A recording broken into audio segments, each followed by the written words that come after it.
Max is now looking at the vernier timing on it and checking the cam. Now it's a Piper 649, I believe it is. I'll check that because I asked Paul what it was to tell, so I could tell Max what it was. It's a 649 Piper scatter cam. I didn't quite understand what the scatter was, but he explained it to me. It's to scatter the airflow rather than be absolute precise. Anyway, so that's what's in it. The cam looks good. Fortunately, the billeted crankshaft is in it. Looks good. There is an oil leak behind the timing gear, which it should be dry because it's a dry belt. It's a rubber belt. So that will need to be changed, and there's quite a few other things.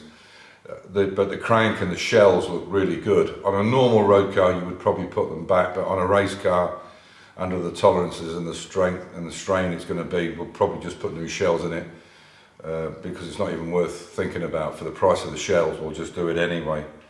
And we will change the combustion ratio down probably to about 10.5 to 1. It's at the moment, it's according to Max's calculations, it's 12 to 1, which is extremely high compression. And in his opinion, too high. And I mean, this guy has worked for AMG doing the G-Wagon and all kinds of stuff in research and development. He is a fully trained engineer. Not only has 40 odd years or 45 years in minis, but so he does know his stuff.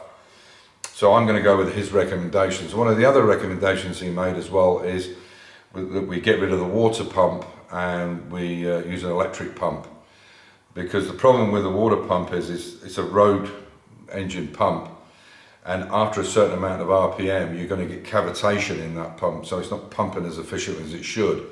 Whereas the electric pump, which is separate, is going full flow all the time, so you're keeping it cool. One of the other issues, which is my fault, and I should have thought about it, but I didn't, and I did pass it on to my partner in the car, but he must have forgotten, is we put a switch in for the secondary electric cooling fan. So we have the main fan on the radiator, which at this kind of speeds is not going to do enough, and then we put an electric fan in, but I put it on a switch on the dash. Now what I'm going to do is I'm going to bypass that and put it directly onto the engine, so it's on all the time. And unfortunately it wasn't on when this incident happened. Red mist and everybody's driving away, but I should have checked it was on before it left, but it wasn't, and that didn't help. I knew it was there because I've tested the car many times and I know what things to use. He comes over once a year and drives it, and yeah, it is what it is. Easy mistake to make, and I should have checked, but there you go. So there's a few things that will change and make it better, and what we're going to go for now is the horsepower won't change that much with the way we're going to do it, or hopefully going to do it, but it'll be more reliable. The bottom line with it was Max runs, well, he doesn't run, they're not his cars, but he has 2 or 3 friends that do track cars and race minis, and none of them are above 10.5 combustion ratio, and one of them's been running 5 seasons without any replacement of the engine whatsoever. So the problem with racing is you expect some failure. You put it under high stress, high strain, so you can't expect that much, but we're not going to the tolerances we're going to.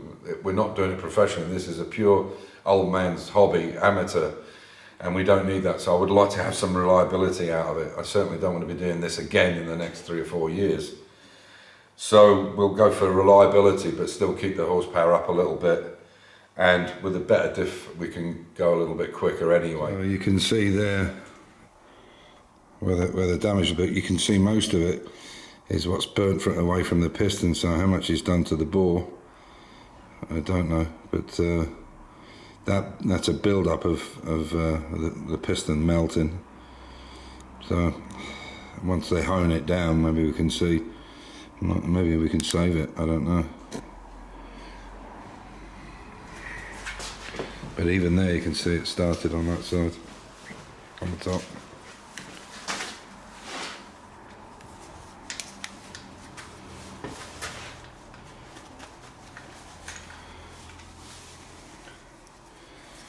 I'm trying to remember who S&H is. I have looked at on the internet. This is doesn't work. This works. 1 and 2.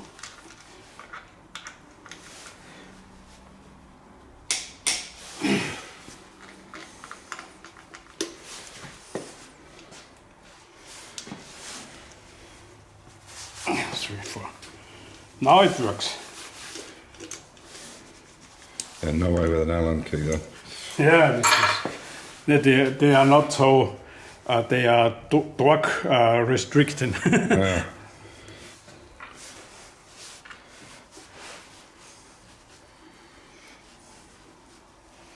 I have installed a drive belt on my SPI engine. I drove it for 10 years, so I had no issues, but on the street engine, this was only a joke. But I was interested how it works. But I had to change the seal ring twice. Yeah, because you have to change the back plate when you have Yeah, this it's stuff, a big don't you? seal ring in there. Yeah, but and a lot of these modern cars, they sit in rubber. I mean, sorry, Yeah, they sit in oil, which is stupid. You know, a cam belt that's dry is one thing. Yeah, there you go. So that's that vernier setup. No idea. Yeah, here you have the mark, Yeah. the degrees marking. And there's the Yeah, reference mark. yeah. But anyway, I'll see. This has an idler here.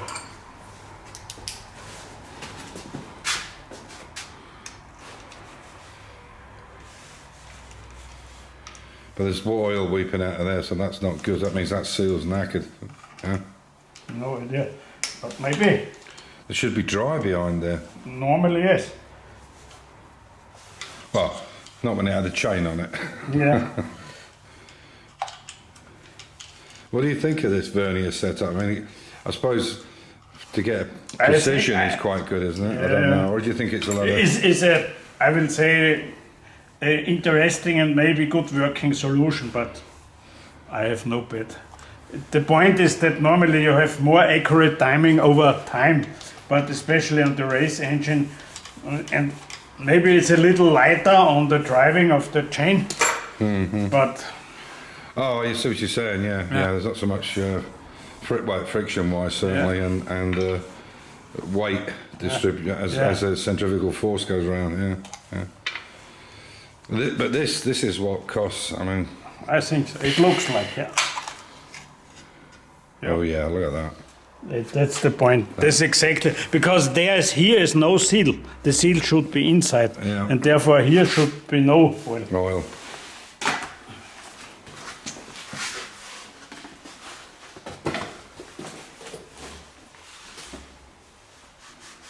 So that's better. Jeez.